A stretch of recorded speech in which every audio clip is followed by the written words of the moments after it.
second division, and I didn't know it was that damn scary. But no, nothing more any better, I guess. But anyhow, we've had a mystery for a long time. I don't know how this came to my hand, but by golly, I got her.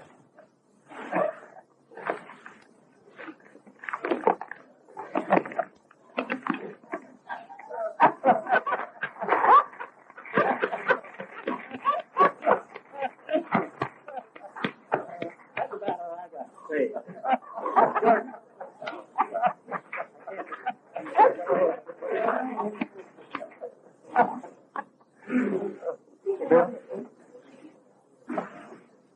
I still we'll have someone to tell. Well, I don't know which story to tell first. It seems to me that you remember Captain Wing. And he was a very strange guy. Now, look what I'm different. He was sitting right here on my right. Incidentally, I personally want to thank him. I was last to that tent stand that night, and I didn't know whether I was going to go overboard or not. But I was talking on the CBS to the 438, which is our sister ship.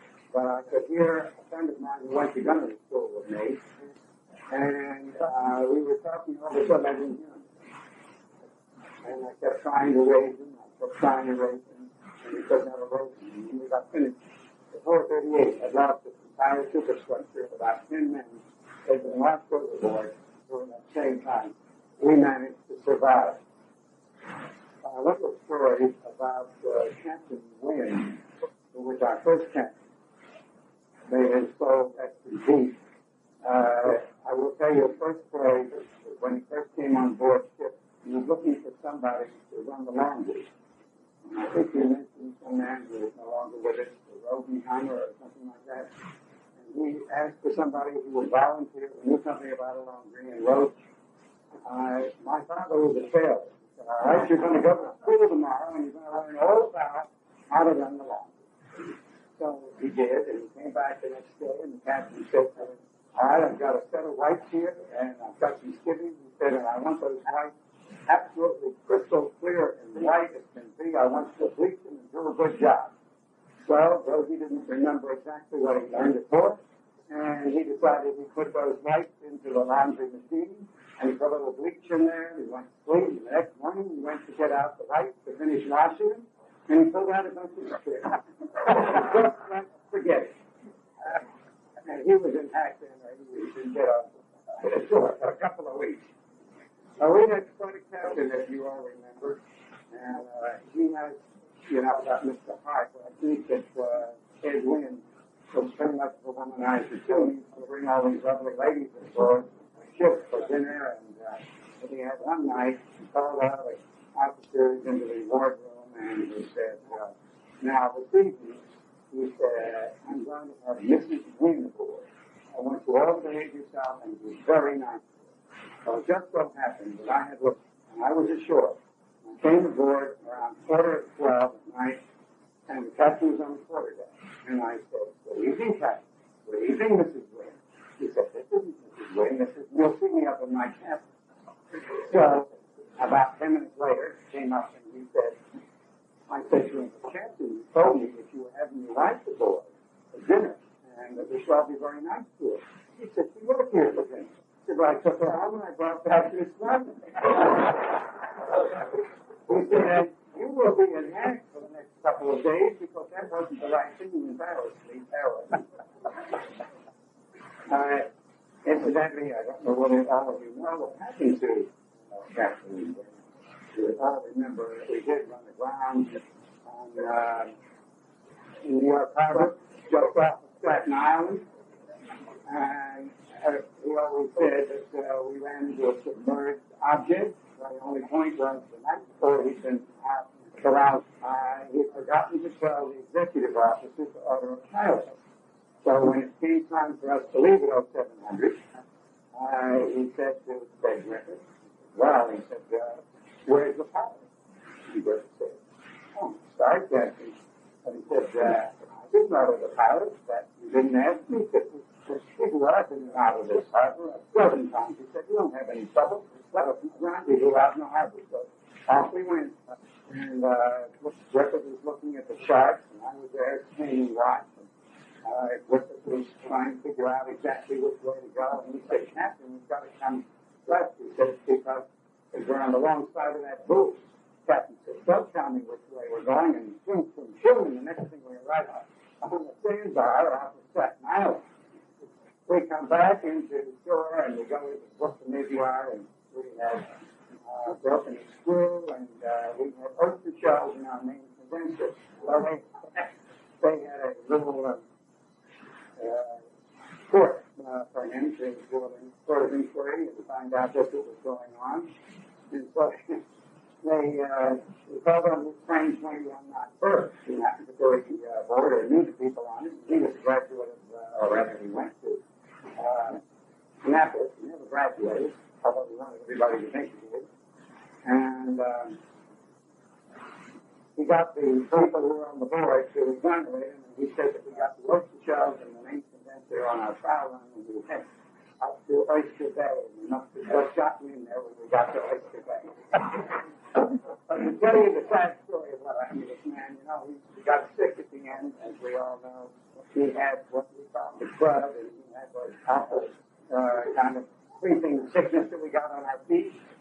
And I think that Doc was going to tell you the story a little later about just how he got off the ship. But when he got off the ship, he was sent back to the United States. And one of my colleagues, many years ago, he said, you know what happened to him? I said, no, I don't. He committed suicide. And I'm sorry to hear that. He said, well, he said, you know what happened to him after he left for a movie? I said, no, what happened? He said, he got another TC. He said he conspired with the stores officer and the storekeeper to rob the ship's payroll. The storekeeper got sick and ratted on him. So he was given a general which is a very sad story. But I think we all could have written the King Mutiny. There's just a couple of stories for you that I remember, and maybe you all heard them, maybe you didn't. Thank you.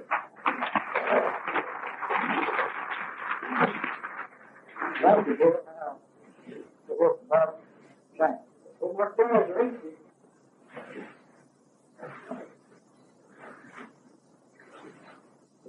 That's the reason I came up with it. I thought it was easy. That night, we realized what you're in prison. We heard about it. We found something on you. We were in good control. We were in good hands.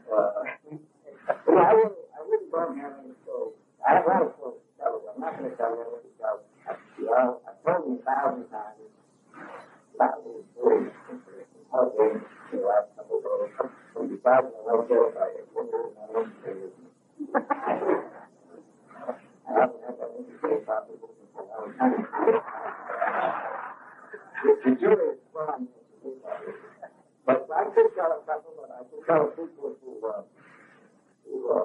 Johnson's story about his internal gratitude to John's silence.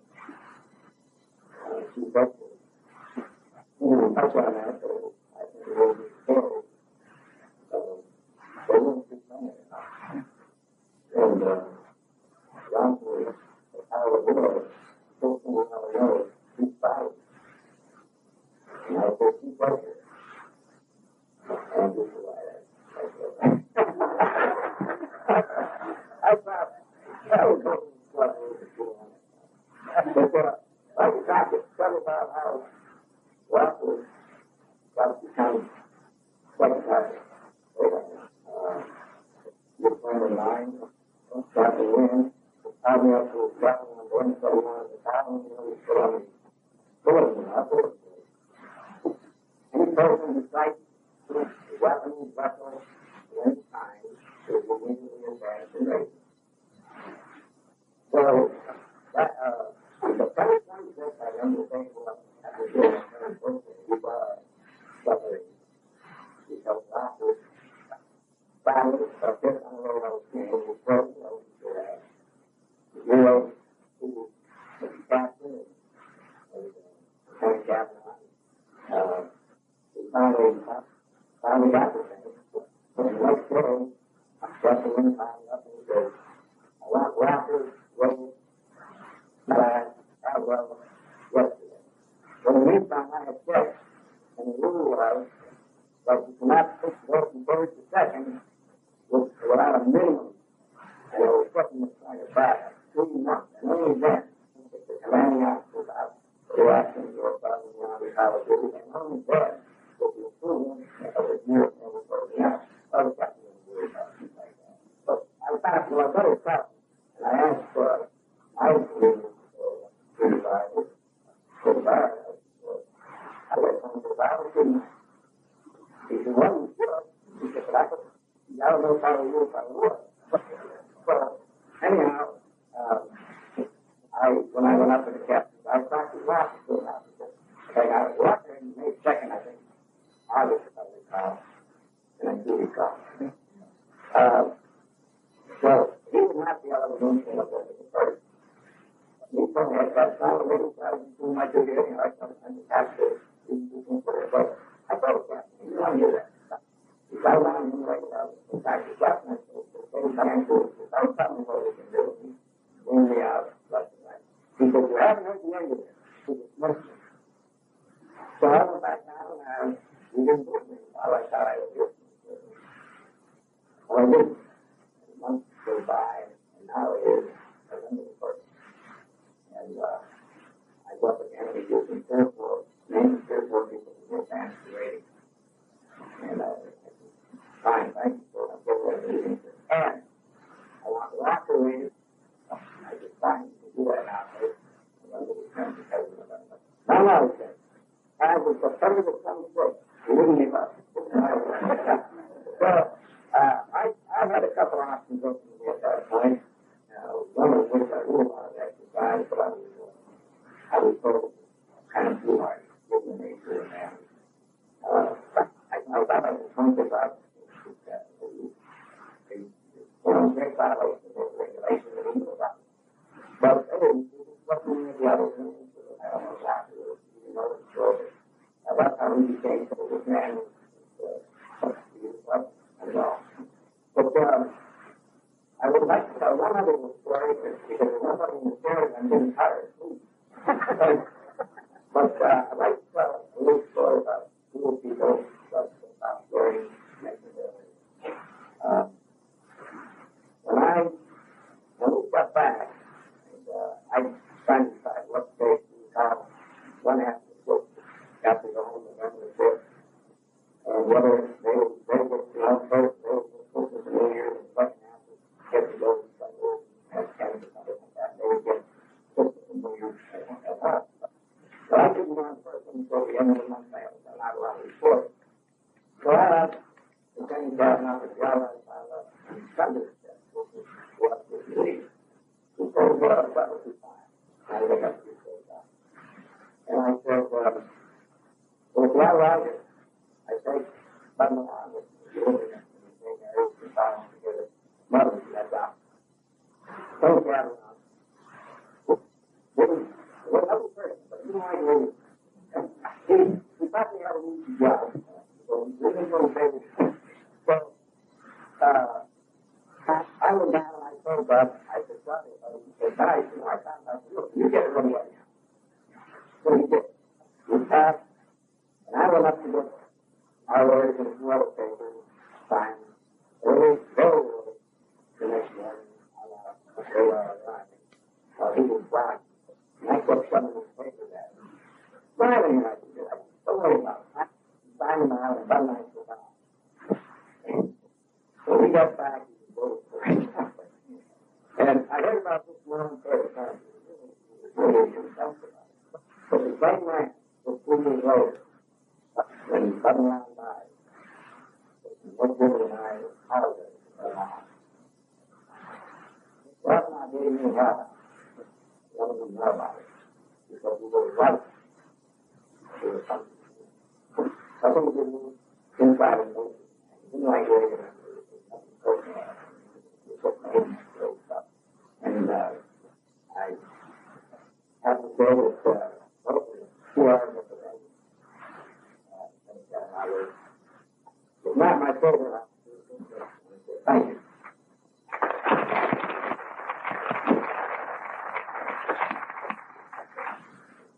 Don't have any movies on. Stop.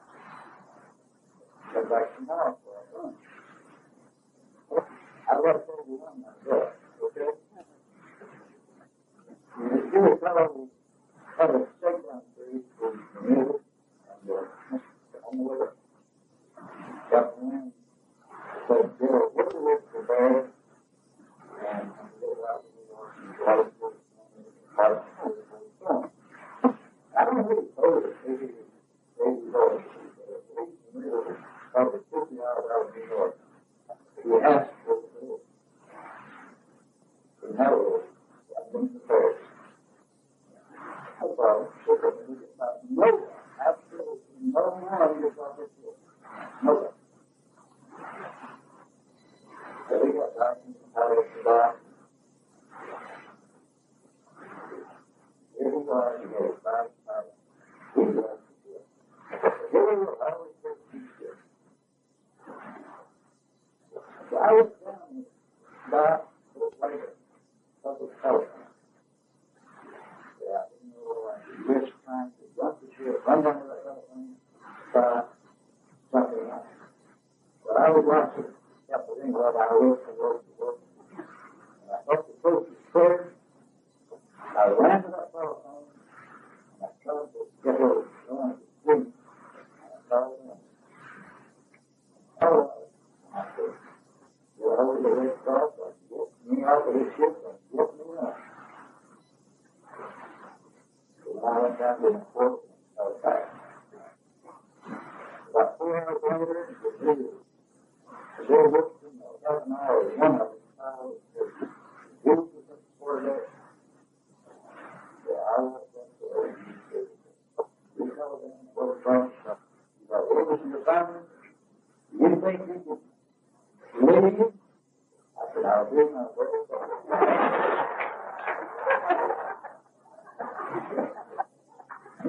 You know, and I got a brother to leave. I came home. And you know, whenever it's over, I didn't go on no practice. And for some people, we did. We were gone 3 days before after I was going to leave. And I had to go up for it. They didn't give me $1. So I had to leave. We were gone 3 days. So I felt around to see what real life is, who I knew, so I did want it. So when I came up and go back on 12 days, I was tell anyone what I did. But I believe in what I did.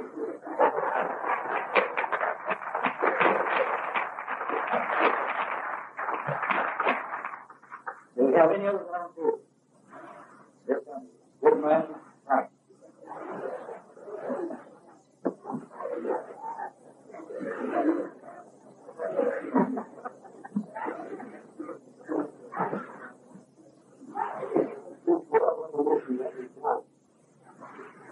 Remember? Give you line of stories that I was to pick up. Remember that way when you saw them? You can't tell us. You told us in the world. We didn't have a big story. We got the Panama, the old pilot, and the minefield. That was one of them. So everybody remember it. We have a good story.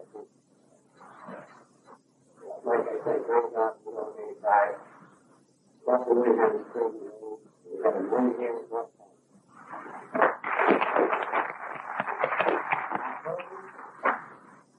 11 to 12, 1944. Came the rain. We got there. 2 days later, we went out to the city, got the leaf brush, and we got a big boat around the way. We went around the way. We just volunteered. We had eat for it. I didn't I had 2 days time for it. We all volunteered. That's what my strategy was. We did it home and I was supposed to be everybody. Thank you.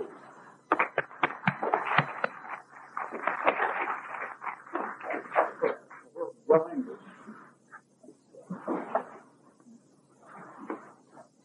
I must have known so far you go to the child. Those big dollars, big girls, and a lot of people doing that to look at it. I don't know if the volunteer used to win it, a volunteer, sure, I helped the Army for it. I think it was about 5 of us both. And I never saw right, and I was on the shore, volunteer. But I think the biggest tip I got out of came in was when we got back to the table, and we took the whaleboat on a ride down to where and then the boat ride was fishing. We were looking in and out of the dock, and the boat was we were 3 people alone with the kids. So we had a good trip, and I enjoyed being here. I hope you came in and started to see you. I hope you can do it. Thanks.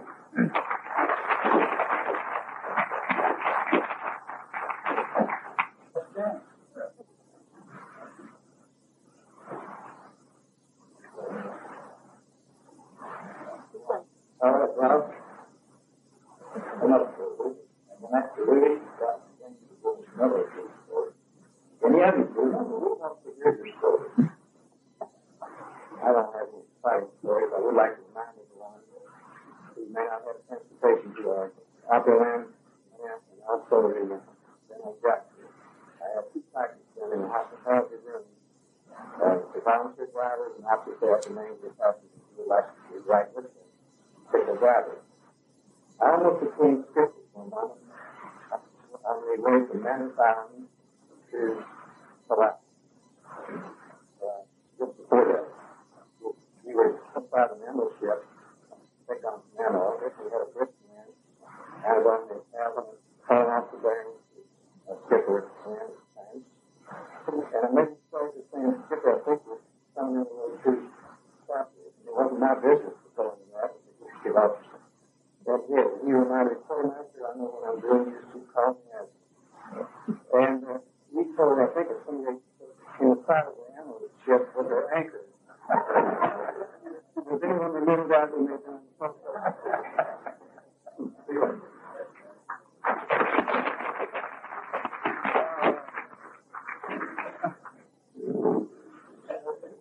You know, officers are inside of it. They never think any mistakes.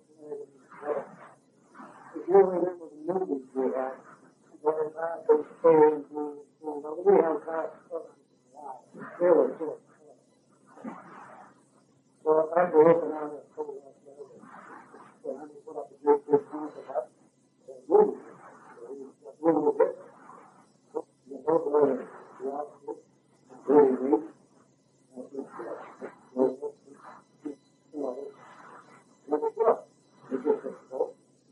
Stop it, maybe, so we can go back and move. Well, it wasn't a car huge. It wasn't maybe a car X or something. Because we stayed for about 15 minutes or half an hour. We didn't see the fuel in our head. We went back an hour to start. And there wasn't a full set. There wasn't anybody standing on the back. And here we were 4 o'clock up in the day. I was supposed to trip was maybe 5 miles away. No rope, nice, slow, no food, no nothing. So we went to the parking lot, because the little street, we walked around the street, you know, the security thing, around to the steering wheel, and going into the room, going into the steering wheel. So when we wanted to get a piece of water, actually, I was just about that short. So all we did was look around and we found one that we could stop and we put it in had a juice. So it was. We've been going around Okinawa, that's the middle of the world, right around this time. Okinawa is kind of like this little dumbbell, a 2-line, 7 distance. So we started out up the hill, we were 20 or so hours to ride. We came to this curve, next kind of dam, so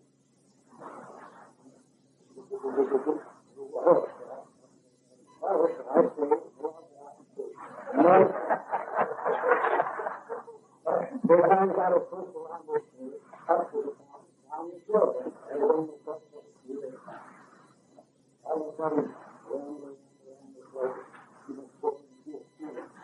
we'll find ourselves on a tree, looking at it, tree still, carving a sheep over the thousand of lumber, going over the jungle, but I was sitting from scratch. That's the first time I ever knew the things of their own doing. We're going to work, we're going to prayer, so we can see, we smart out. We're getting hungry about them. We went about this up there. The lights are on already. So we thought we'd stop and have something to do. We were something 24 hours. We could eat anybody could eat anything. So we went up there. And we went out and tried to out of there and look back to the top of it, not moving up the road. And we started out of the looking for money.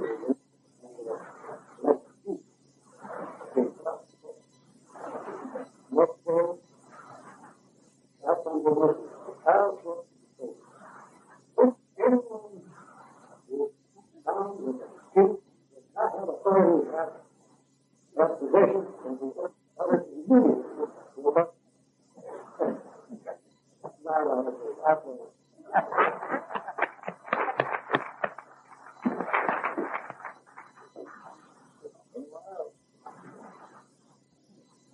Do we have cooks, bakers here, young folks, and another I understand. Those three guys, well, great.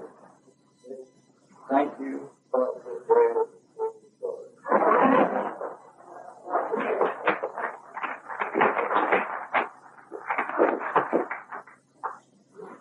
We're going to sign off now and let me couple of things. Bill, the power of his wife, is preparing the centerpieces for the thinking. And we're using an hour for the time. If you like to keep the same card, this over the same card, it's not usual.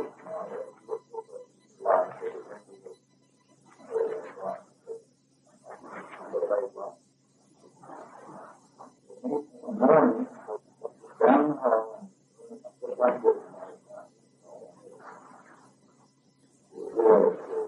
In the morning. Anything else now that we need to questions about anyone?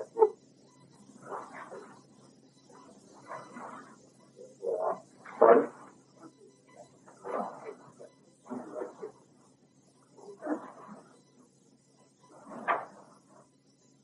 Still get tickets for Sunday on the third watch. I think it's right today. I tickets for the Wednesday and the last Saturday. I don't know about the Thursday or the late. Most of you are going to have some sort of. So, let's see how many questions come medicine on. One time, all of those are being here.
please?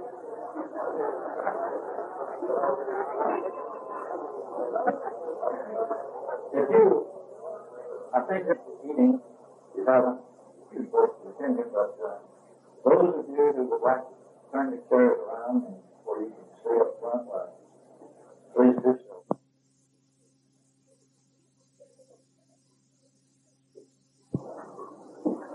We have quite a few things to cover this evening, so we'll try to keep it in order as fast as we can. But I feel like you will. I'm going to do it, and it's even an honor and a pleasure to be here tonight to welcome you to this, our first DE 440 reunion. You know, you were indeed the cream of the crop for the United States Navy. I really believe it. I do.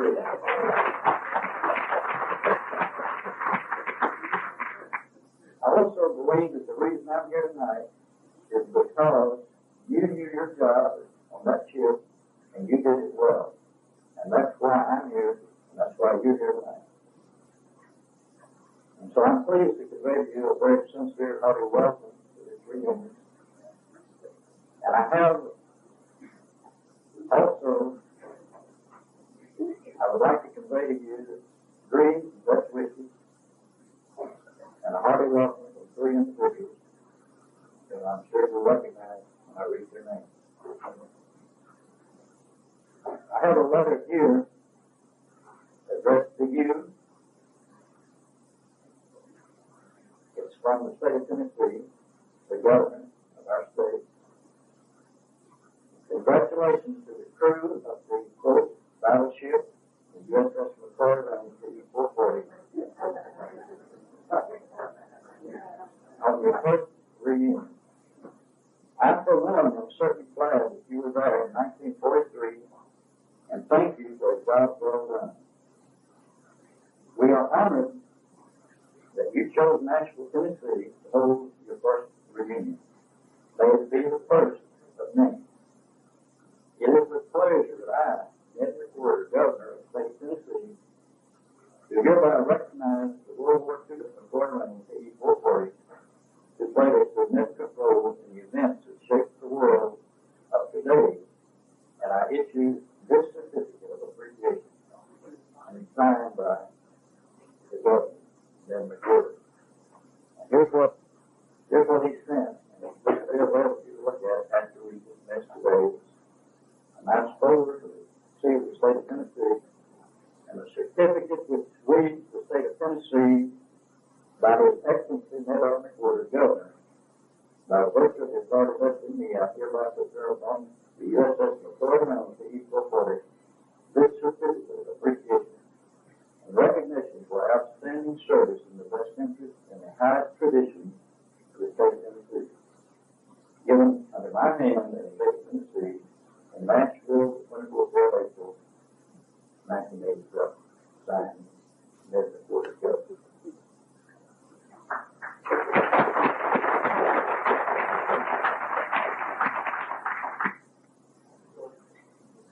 Can you read that? You have to believe what I'm saying to you, so. Okay. The letterhead says, the Secretary of the Navy, Washington, D.C. Signed personally by James H. Wells, Jr., our new Secretary of the Navy. He sworn in, I think, a couple of 3 weeks ago. This is addressed to the USS McCoy Reynolds reunion.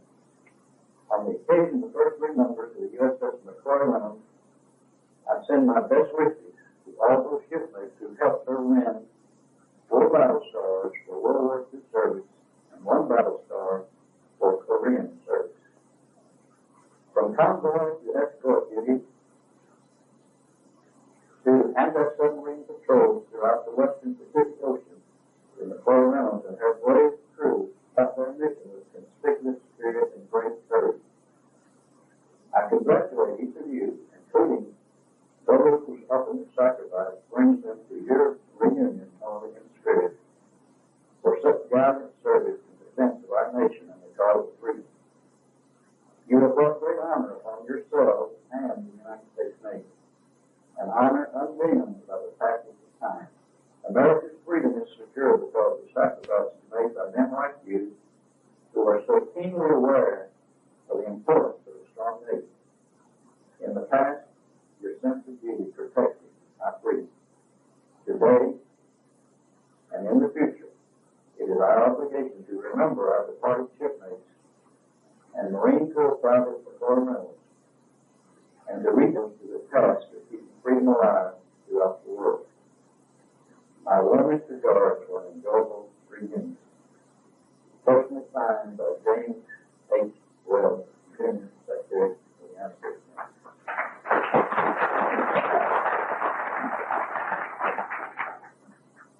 This one was not easy to get.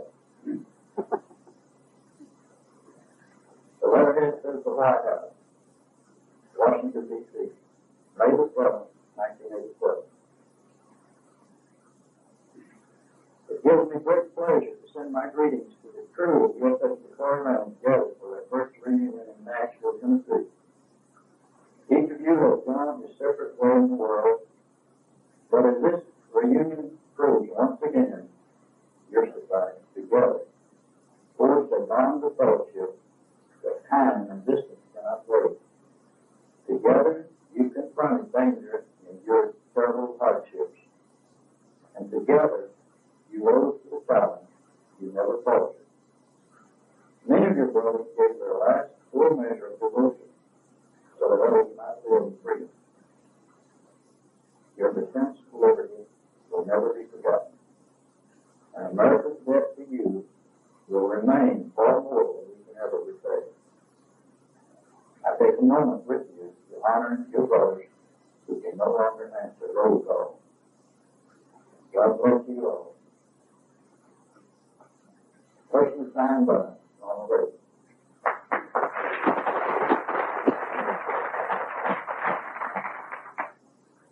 I have copies of those two letters for each crew member. And at this time, I'd like you quickly to write a copy to one person for each table. Come up, and we'll give you enough for. Now, I only have enough copies for each crew member. So that doesn't mean every member is signing, but just one for each.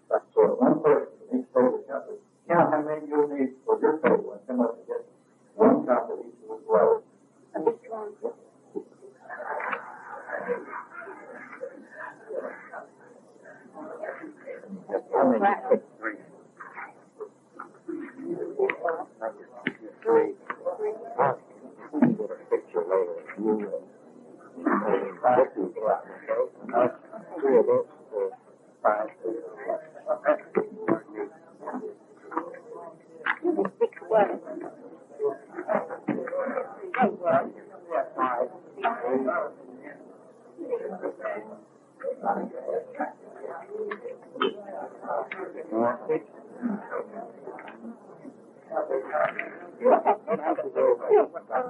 I didn't have to. I felt like he was probably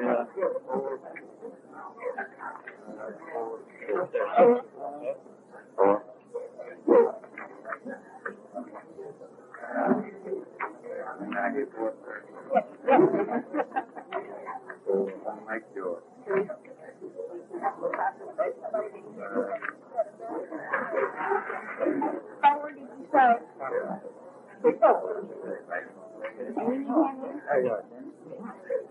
How did you say?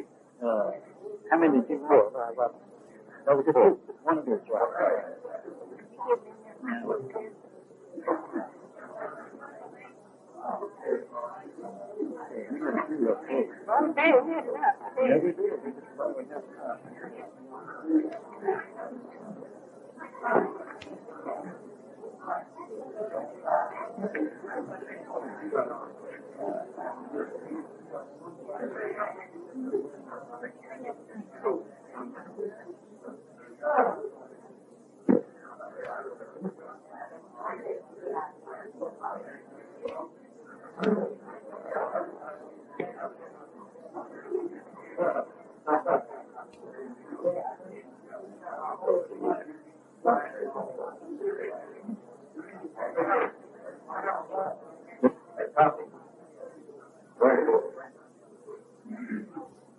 Now, at this time, it gives me great pleasure to introduce our speaker for this evening, John W. James, our captain, our skipper. Before I do that, I'm going to tell you a little story about him, if you don't mind.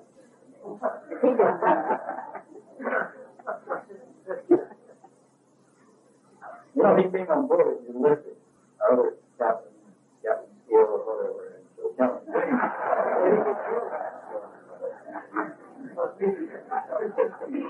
So Captain James came aboard at Ulysses, and now of course you wives don't know this, all you guys remember this, I'm sure, but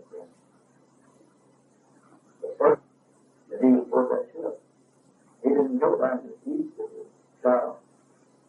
He went over to the security safe where he kept, all the security, all the secrets and everything. And he looked in all directions to see if anyone was around, and he kicked it open the safe and put out a little piece of paper and unfolded it and read it, and then he folded it up and he looked, he put it back in the safe and locked it up. And did it, so he had to do that day. This is a routine every day. If you guys remember, that we all went into the room. What is on that thing? Of course, we could ask him. But every morning you go down and go through it. You always see him watching and you unfold, put it back, lock it up. We never knew. And that's something all the time we up to. We never knew what they were. But then we drove, we came home. And yes, then we were going to be got ready to leave the ship. And that morning that I left that ship, I had a patch by the next safe or so. So I did it. I looked, nobody looking. I ran in there and fumbled through all the papers and everything. And sure enough, I found that paper. I had it with me.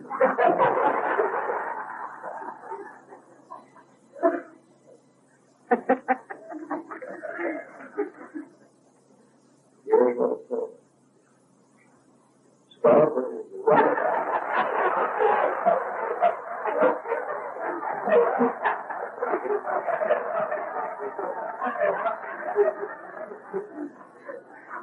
And port is the right side. If you like, I'm going to give you that.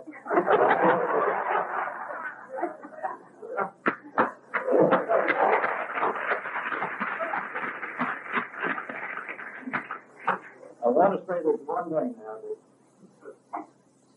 the man is going to fix this. If we've ever known a government, it's peace. And all the letters I received from people, one of the things that kept coming in over and over and over, if he came into the religion, he indeed was a super kind of a man, and without him, the prophet couldn't come. So, the great praise I am used to John W. James.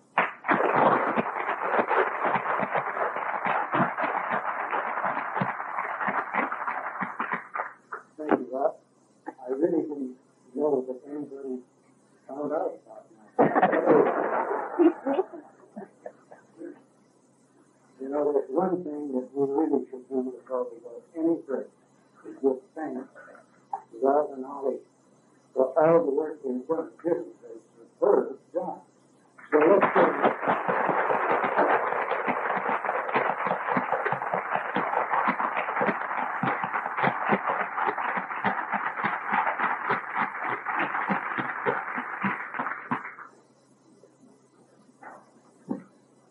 We have a lot of experience out there in the story today.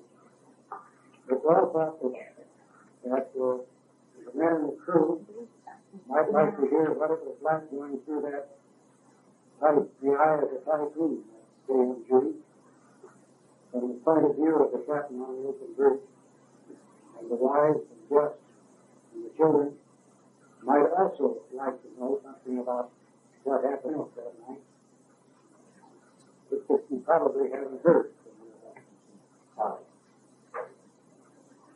We were part of a circular screen, a submarine screen around the supply fleet, about 100 miles northeast of Okinawa.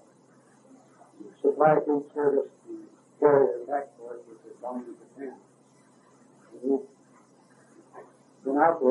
while and we would sail just in the general area. But this day, the typhoon was approaching, so we were heading to the southeast. Generally, the typhoons in that area are born in the Philippine Sea. They circle counterclockwise. They have a path that goes up in that path. On, they swing over Japan. That is normal, but they're unpredictable. Sometimes they'll veer off to the east and sometimes to the west. And they stop, they button hook, they can do anything. And you just hope. So about 5 o'clock that afternoon, the civil the camp patrol overhead sent a message to Goolsby, the command, that the center of the storm was a great deal further east than they previously had thought. That sounded like it started one of these button hooks, the same. Maybe going on this southerly course with an unseen yacht. So we changed course to the north. And that meant going downwind, not a thing. Because the wind kept getting stronger and stronger. But the first winds from the typhoon are so strong that they haven't had time to blow swell, so they just knock the top off the way. And the cloud is full. Right up the surface of the ocean, right up over the hook, pretty soon you can't see you. Just move along the floor. Just don't be anything but a little difficult to follow distances. But you then have PDS. Now the swell started to pick up. And all of a sudden over the PDS, this is Bangor, station D3. D was found to be the station. You just lost 2 men over the boat. You just the stern of it. Keep a sharp look. There was no other life jacket down the shore. But there was nothing to see and to stop it as well was impossible. There was no hard work. And then they started reporting on the speed to the anemometer, 15 knots. The swells were going up. And all of it would be a pain. This was handicap. When you're out, you just picked up the 2 men and they're in good condition. This was impossible. You know, it was a miracle. They told you that they're earning the atheists in Knoxville in the Middle East. They're earning the atheists in the Princess. Then these swells kept growing, and as we were going downwind, pick up behind us, then we put the cross and fall back into the flat and and blow. And the helmsman, they told me now how tough I was. We just couldn't fight at the speed that we would have. So we just looked straight, back on the head on the other, give a little more speed, slow a little more. Do anything to keep Goolsby in position. Because there were about 125 ships in the fleet. We just couldn't have everybody going to the Goolsby. So we tried to keep the same mission. It was really first. Then, as we were waiting, there was a thumping back out. We could figure out that we could feel. Then, over the PBS, Boxer, that was our admiral, who remember the supply base, was a staircase. A staircase is an ammunition ship. So we have a fact. So if there's anything we didn't need, there's an ammunition ship loaded. Besides that, sometimes the water gets kind of pushy. The button in the staircase was plain roads and it's a screw. I hated to see this kind of book, but there we were, and that was the situation. So pretty soon, one of the carriers, the winds were now up to about 100 knots. One of the carriers reported with a plane report that leaves on its hangar there. So with a plane surging over there on one side, and then back over on the other side, dropping, men trying to secure it. I don't know how they ever kept the place, but they did. Then Boxer said, well, I think we ought to heat too. If that's what we're going to do, if you want to, we think that would be good. Well, that's fine. You just turn out the engine and let the wind take you where you will. First, heavy wind, the guys get to the deep drop, you just kind of lie and let the sea come up with rubber and get all around and get out. But for us, with the colorless stern, the flat bottom, a lot of these loose sail on the side, I just thought that we couldn't handle that. We would draw too much and probably flip over. So we kept on with our speed. Well, but this broke up the formation. And they were probably leaving the formation. I thought we were really doing. And we moved out to the side because we were doubting the destroyer ahead. And that gave us a little feeling. It also left a great gap in the street. And then the winds were up to 120 knots. That's as high as the anemometer went. That's 145 miles an hour. A lot of wind. The Scorcher's report, it was fire. So that was good. Nice to have that. Then, well, we were running and flying and about midnight, a little after midnight, because we changed the route.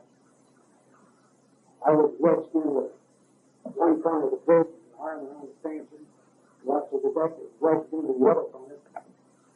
You see how it was. And right behind me was a green line. But you know, that's the only light in the entire world, the green line, the navigation light. I wasn't very familiar with it. The green light had seen me going one place, the starboard wing out of another ship on his flag. Wait.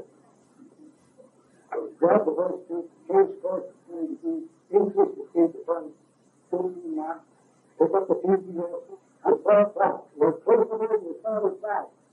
The hope would look out the fuel. The old comes up behind it, down into the trap, up, please, back again. Go back and move the green light. A couple of days later, no green light. That's where I was clear. But we needed some fuel. So we kept on. Riding fast as speed, and that's how we were alone. We went out about 5 miles, and we stopped at 5 miles, and the rest of the speed. And the waves were running in so hard, and this tumbling back up wasn't helping. But our road, and then tonight confirmed this, and then we were at 55 degrees. And then back over there, that's where I think kilometers slope. You know, we were critical at 72 degrees.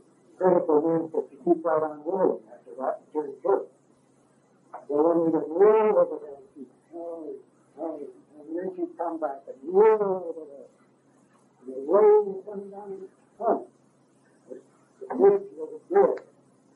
And you fill up in there and roll and splash up over the church like stuff and then splash back over the street. And that wind will just fly in that rain. So, about 5 o'clock in the morning, well, let me tell you first. That barometer, we were very high. Let's change the 100. That barometer got to dropping a tenth of an inch every 15 minutes. It ran down through the 29s and the 28s and the 27s. I didn't know the barometer could get that. But about 5 o'clock, out through the Gulf Street, that one, barometer started out. So I looked there. I was looking at it to him. The first one up the glider, and then all of a sudden we broke through this sheet of wind. They were working out. Black sea, little empty sails, golden, surrounded by this black silver rain. There they were, nice and comfortable. We sailed around in there for about a half an hour. I don't know how big this was, maybe 2 boats around granite. But we were there not safe. I'd like to stay there a day, and I didn't know how close we were to the shore. Besides that, if we went up too far, then we've got to get back. We didn't have so much fuel. So, no choice, really, is to go out. There's a supposedly safe project here. That's the onward west quarter is the best. No big use it. But we headed out into it, upwind, made the turn for 6 knots, get very serious. In the first up over the top and slam down into the top. And up over the next swell. Cloud water coming over the 4 foot up to the next #1 foot and over the region. Up on top and then down, and that shit would be shredded. You've got to get that. More than that, fine for the winds that were going into. We expected those down, but there are also winds coming from other directions. So the wind from up here making these huge swells would come down and meet. And when they met, you have these huge surrounded by clouds. And I would look at those things coming rushing at us, and I knew they were just going to slap into the side and just knock us flat. But they didn't. They were so big, so they would just pick us up like a chip, up on top of us, and slam. It dive into the next swell, up and over it, slam, and down into the next swell. All of a sudden, the moon box would open alongside and drop into it.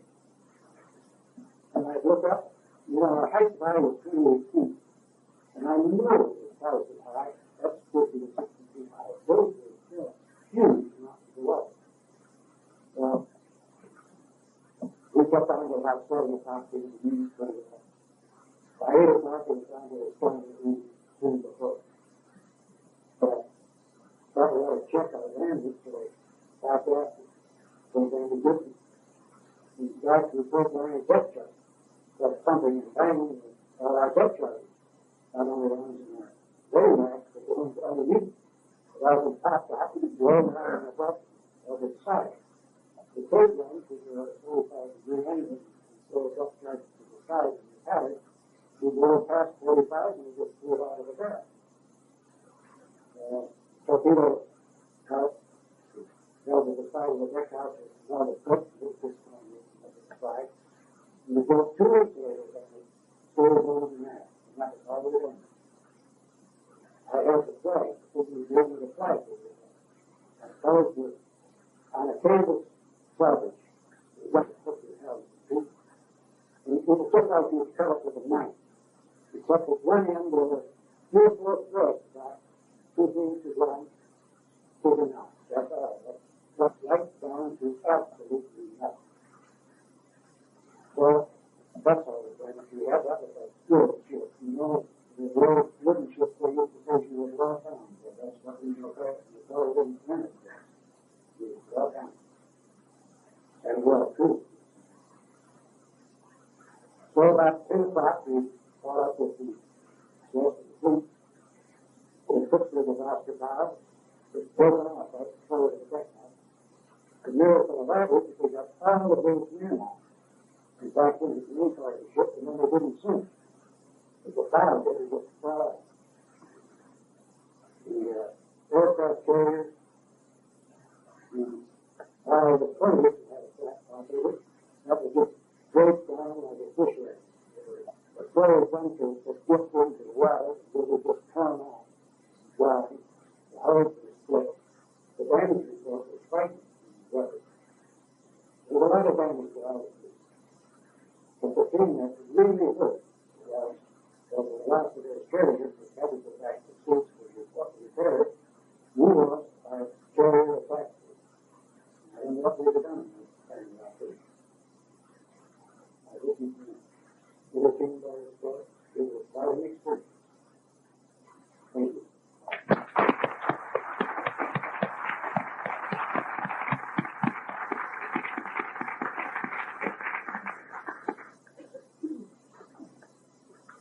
Thank you, Captain James, for all the business for our time, for your rating of it. For suppose things that we were not aware of, that we did, that we were happening. It was a real trying experience. Thank you for relating that to us. This time we're going to ask Brother Darren to be the line. We want to have the students to remember our deceased shipmates, Bible trees, read their names. We're going to have some go back on the count of the screen for Father.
Every one of our shipmates is Marine Private McCoy has been called to a higher duty.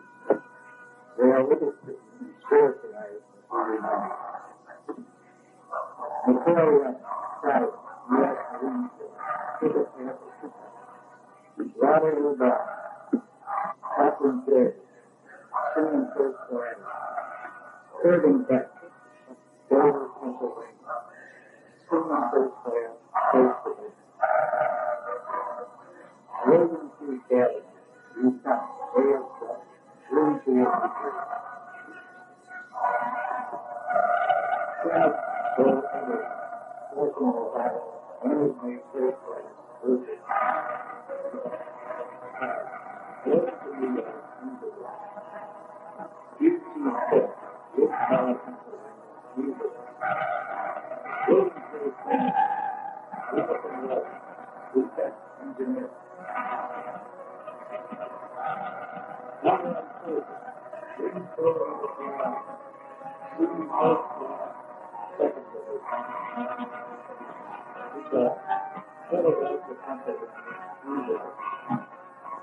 Frank R. Grant, Rosendale, Massachusetts, Bridesmaid Second Class, Overton. Frank J. Willett, Knoxville, Pennsylvania, Signalman First Class, Cedar. Fred R. Griffith, Eastern Pennsylvania, Lieutenant Executive Officer. Marvin Rosen, El Cerrito, California, Signalman First Class,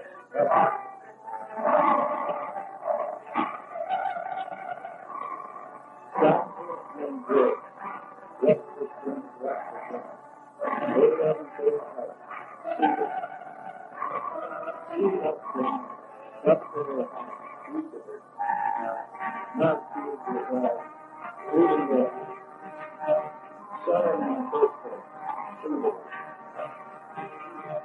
O.C.W. Brown, Richmond, Virginia, First Class. Anthony B. Kessler, Jackson, Youngstown, Pennsylvania, Georgia, the First Class, Frank S. LaBelle, Greenville, South Carolina, Radioman Second Class, Cedar. Peter J. Long, Murfreesboro, New Jersey, Signalman First Class, Second Division. Joseph B. McConnell, Compton, Massachusetts, Signalman First Class. M.H. Philadelphia, Pennsylvania, Radioman Third Class, Cedar.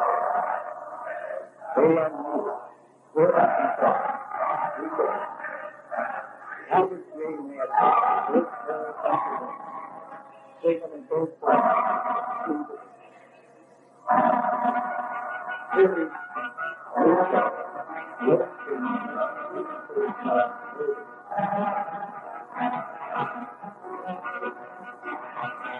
That's what it is. That's what it is. That's what it is.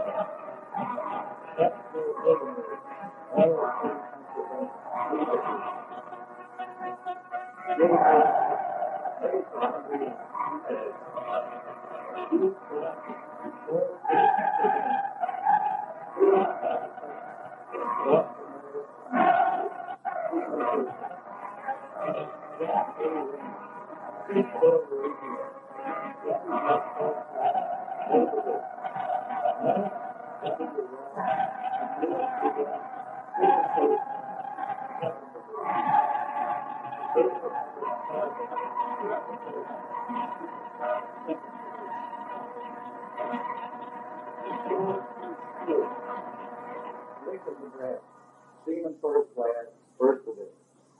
Guy O. Tech, Indiana.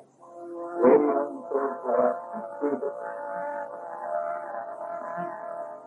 Richard W. Theophilus, Post with Mesa, California. Fire Controlman Second Class, Over. Jim Burke, Hopewell Junction, New York, Weaver. Radio C. Wright, Chattanooga, Tennessee. Edward W. Smith, Edward K. Smith, U.S. Lieutenant Commander, First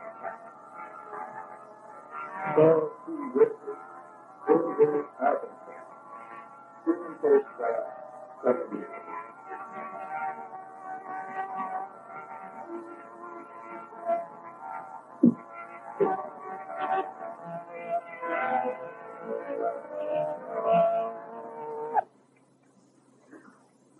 was a great honor. Thank you.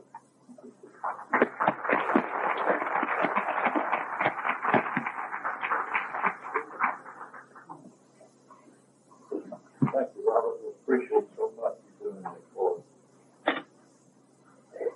You want to have another reunion? First, Bill can thank you. Bill, would you come up, please? We've asked Bill if he will to discuss with you just for a few moments the things we need to do to plan our next one. And he's going to ask you if you're willing to help out and volunteer and so on. So this time, ask Bill to help us job. Thank you, Rob. This is certainly going to be a hard act to follow. After all, Rob had 43 years. He wants me now to plan something ready for tomorrow morning. You may be right. Impressed with the fine job that you've done, Rob. And I'm just too happy to be asked to have some volunteers to look over the registration forms that we were completed at the registered, to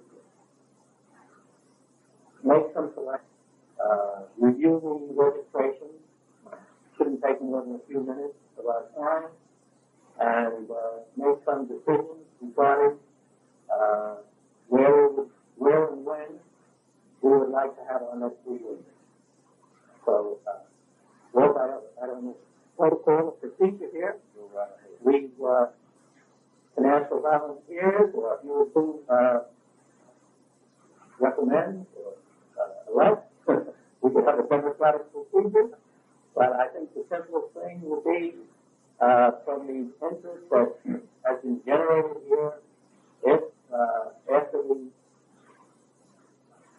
goes up here, if those of you who are interested in spending 15 to 20 minutes reviewing with me, and then forming the committee to make a decision as to when and where, and make a report to our group tomorrow morning. So what I really feel confident that we will carry on the tradition here that has been practiced. Will bring forth a recommendation in justice one every time. I look out and I see places it's just so thrilling for me to be here and to listen to Captain James relate the story of the typhoon, and to just feel proud, the thrill of feeling proud of being here tonight. And I know I, for one, certainly wanted to continue. I haven't had a chance to do my wife, my children, my grandchildren, to be a part of this. And I hope that we can do that as early as next year. For those of you who would like to work with me, please, at the end of our meeting, we'll meet at the meal table and we'll put some forth together. Thank you very much.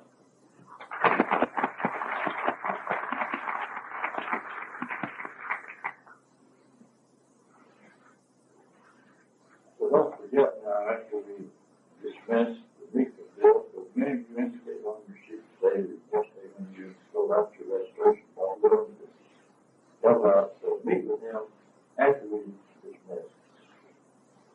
Now for the highlights of this meeting. We asked you if you will think of the most interesting experiences you had on the Missouri River. I know all of you remember Brian Stewart. Maybe some of you will not like the boy. So if you would, I'd like to ask you, volunteers, if you don't volunteer, then I was up there calling your name. I was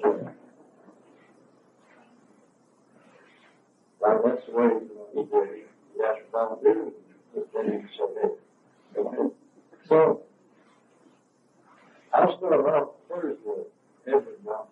Edward, I guess he has one of the most interesting ones.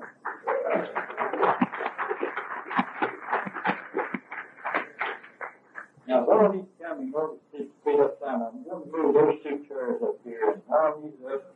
I'd like to have two volunteers come up there.